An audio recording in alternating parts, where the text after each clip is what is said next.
J'aime Radio. Bonsoir à tous et à toutes. Ce mercredi dans J'aime Radio fait son show, je reçois un artiste lorientais au parcours hors du commun, Christophe Paris. Révélé au grand public grâce à sa victoire dans l'émission À la recherche du nouveau Michael Jackson sur W9, c'était déjà il y a 15 ans. Christophe Paris, alias Alon, sera pour 2 dates au cinéma Le Vulcain à Inzinzac-le-Christ dans le cadre de sa tournée événement autour du biopic Michael. Coach vocal, chanteur et performeur, il proposera un show immersif inspiré de l'univers du King of Pop avant la projection du film. Il est avec moi ce soir dans J'aime Radio fait son show. Bonsoir Christophe. Bonsoir Laurie. Christophe, avant de parler de ce spectacle autour de Michael Jackson, j'aimerais revenir au début.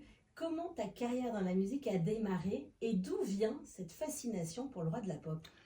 La fascination du roi de la pop pour le roi de la pop, c'était en 1983, quand il est passé dans Champs-Élysées avec le clip Thriller. Et là, ça a été une claque monumentale. Je me suis dit, c'est ça que je veux faire plus tard. Enfin, c'était clair et net. Je pense qu'en plus, j'étais très gamin quand même. Et je me dis, là, c'est ça que je veux faire plus tard. Il représentait tout ce qui pouvait, à mes yeux, représenter l'entertainment, le performeur dans toute sa perfection, quoi. Et ça m'a jamais quitté. Tu as remporté l'émission À la recherche du nouveau Michael Jackson sur W9. Qu'est-ce que cette victoire a changé pour toi ? Alors, cette victoire-là n'a pas changé quelque chose pour moi, elle a terminé quelque chose. Elle a terminé tout un processus qui était un processus artistique et un processus très personnel. Je me suis cherché très longtemps artistiquement et c'est vrai que je me suis un petit peu mis comme refuge.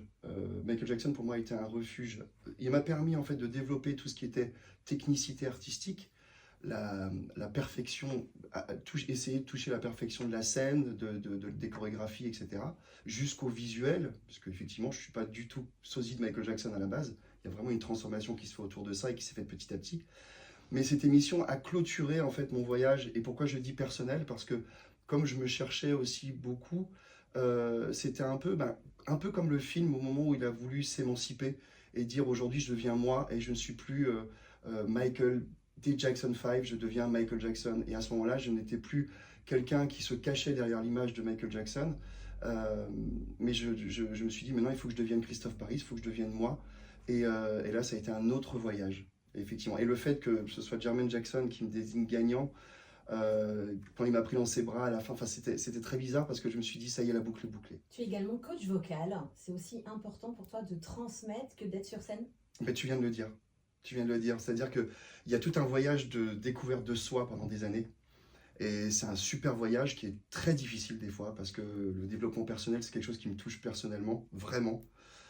J'ai vécu des moments pas très faciles au niveau familial. C'est pour ça d'ailleurs que Michael a été un refuge aussi par rapport à ça. Mais le coaching vocal aujourd'hui me permet de transmettre tout ce que j'ai pu apprendre, surtout sachant que je suis certifié aussi, donc j'ai appris toute une pédagogie. Quand on est coach vocal, on ne peut pas faire n'importe quoi non plus. Et ça me permet de transmettre toute la technicité de ce que j'ai pu apprendre dans mon métier, dans les différents contextes, que ce soit en télé, que ce soit sur des scènes plus petites, plus intimistes, plus grandes, avec tous les stress qui peuvent aller aussi dans les castings, etc. Donc tous les cas de figure, finalement, je les ai vécus à Paris, parce que j'étais à Paris avant de revenir sur Lorient. Et là maintenant, effectivement, c'est la magie de transmettre ça avec tout ce package de vécu. Ouais. Tu parlais d'un casting, on va forcément en parler, Christophe, ensemble. Le public t'a découvert récemment lors du Festival des Talents, organisé par J'aime Radio. C'était à l'Océanis de Plumeur en février dernier. Quel souvenir tu gardes de ces 2 soirées ? Alors, moi je suis vraiment revenu sur Lorient pour vivre exactement ce que je suis en train de vivre en ce moment. Vraiment. Je suis venu rechercher quelque chose d'humain. Et c'est ça c'est mon leitmotiv dans la vie. Il faut que les rapports humains soient sains, soient bons. Après, on a un prétexte qui est artistique. Et là, j'ai vécu les deux. J'ai vécu des rencontres extraordinaires. Merci à toi, Laurie, d'ailleurs, pour ta confiance. Et à Adeline, bien sûr. J'ai vraiment vécu une très, très belle aventure. Et même par rapport aux gens que je rencontre aussi maintenant dans la rue, parce qu'il y a des gens, mine de rien, qui nous reconnaissent. Et il y a toujours un rapport qui est très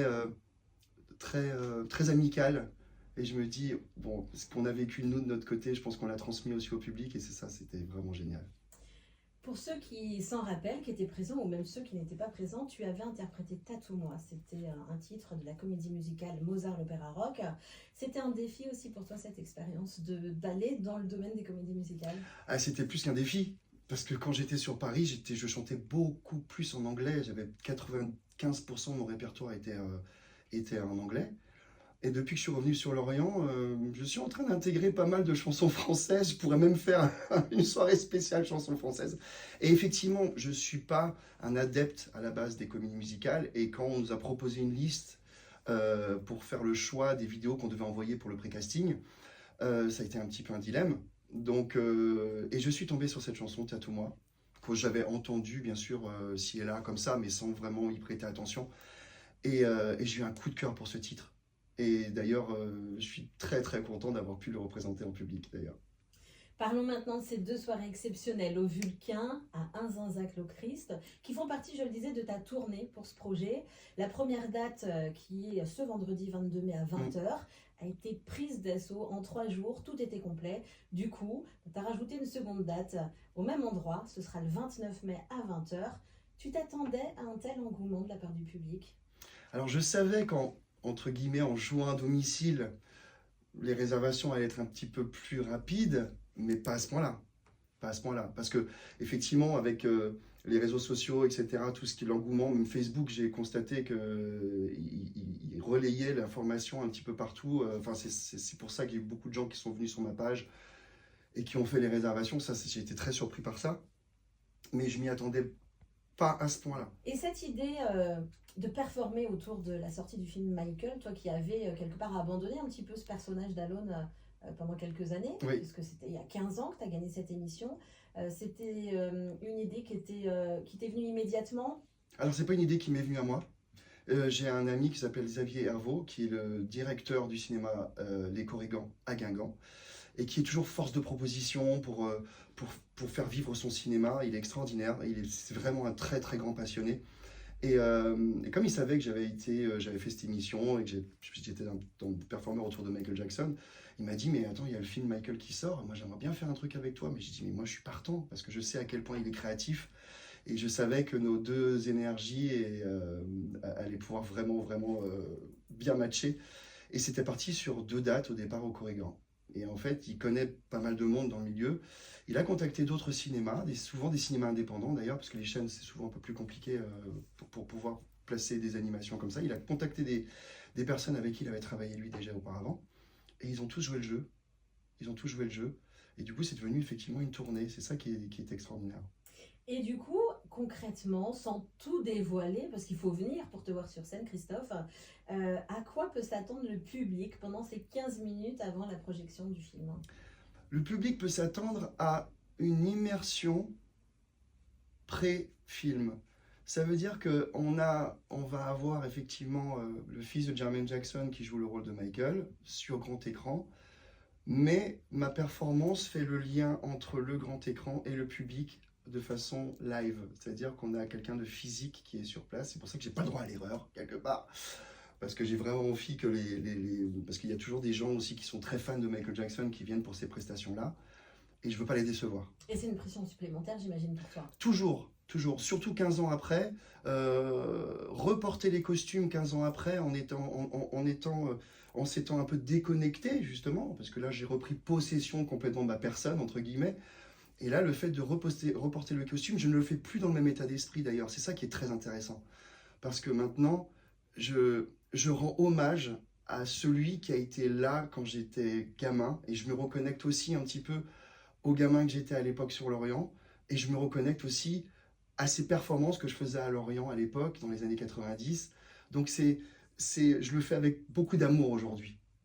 Et puis surtout, Michael Jackson était connu aussi pour son exigence scénique. Et pour avoir travaillé avec toi sur le casting The Voice aussi, on sent que ça t'habite, cette exigence. On peut pas, je pense c'est un peu comme dans la vie, on doit se remettre en question systématiquement pour être toujours la meilleure version de soi-même. Et c'est exactement ce que je me dis en tant qu'artiste. On n'a jamais fini d'apprendre. J'apprends par les gens que j'observe. J'apprends par ce que je regarde sur sur YouTube, etc., des artistes, des grands. Et Michael faisait la même chose, hein, il s'est nourri des plus grands. Et ceux qui connaissent bien sa carrière et qui connaissent ses influences savent exactement de qui il s'est inspiré. Fred Astaire, Bob Fosse aussi, c'est un grand chorégraphe à l'époque aussi. Il a repris beaucoup de gestuels, etc. Sauf qu'il en a fait il en a fait son identité, Michael Jackson. Alors, je n'ai aucune prétention d'être même à la cheville de Michael Jackson, mais en tout cas, l'état d'esprit de vouloir toujours aller plus loin et d'optimiser la performance, c'est quelque chose effectivement qui me tient beaucoup à cœur. Oui. Donc là, on va pouvoir retrouver pendant ces 15 minutes des vidéos, des chorégraphies. On va aussi avoir des changements de costume. En 15 minutes, tu te changes 5 fois. C'est ça. J'ai vu, c'est physique quand même. Oui, parce que j'ai pris un petit peu d'âge depuis, je t'avoue quand même. Et c'est vrai que c'est un peu cardio. C'est un peu cardio, mais... Et d'ailleurs, je suis même en train de me demander si je vais pas changer un peu le show pour l'allonger un tout petit peu et faire des petites pauses, même visuelles, par clip, etc. Pas sûr. Bon, pour ceux qui l'ont vu, bon, ils verraient la différence. Ceux qui l'ont pas vu, pour eux, c'est pas... Voilà. Mais oui, c'est effectivement, ça passe très très vite. Ça passe très très vite. Alors, comme il y a des changements de costume et qu'on passe d'un univers à un autre, on a l'impression que ça dure beaucoup plus longtemps.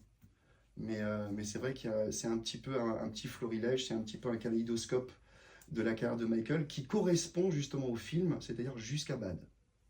Et qu'est-ce que tu aimerais que les spectateurs ressentent en sortant de ces soirées au Vulcain après t'avoir vu?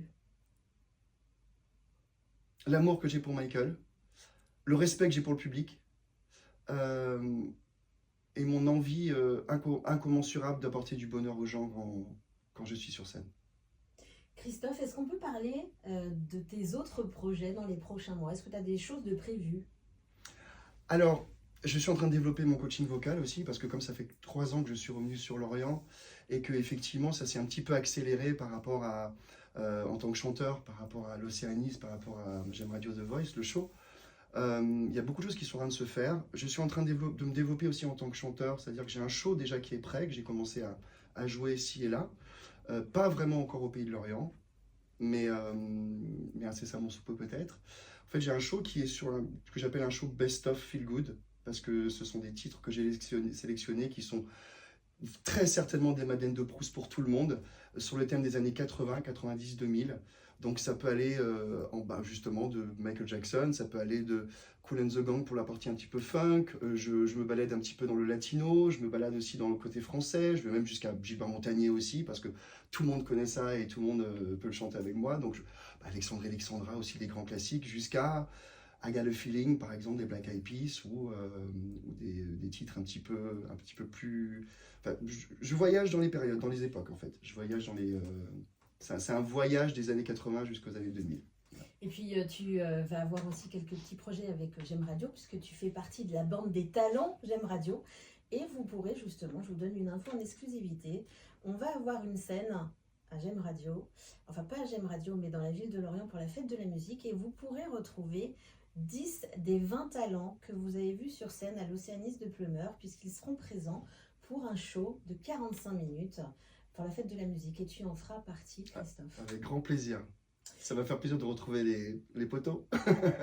Merci beaucoup, Christophe Paris, d'avoir été mon invité ce soir dans J'aime Radio fait son show. C'est moi qui te remercie, Laurie. Je rappelle ces 2 événements exceptionnels autour du biopic Michael au cinéma, le Vulcain à Inzinzac-le-Christ, avec un show immersif inédit avant la projection du film. Et il y a aussi une petite séance de dédicace. Alors, c'est pas vraiment dédicace. Alors, pour ceux qui veulent une dédicace, ils peuvent, bien sûr, mais c'est plutôt une séance de photocall. C'est-à-dire qu'à l'issue de mon show, les gens vont pouvoir venir faire une photo avec moi et pour garder le petit souvenir. Voilà. Alors, la première séance de ce vendredi est déjà complète, on l'a dit. Nouvelle date programmée le vendredi 29 mai prochain à 20h. Pour réserver, direction le site internet de Christophe, christopheparis.com. Quant à moi, je vous retrouve la semaine prochaine pour une nouvelle émission de J'aime Radio fait son show. Bonne soirée à tous et à toutes.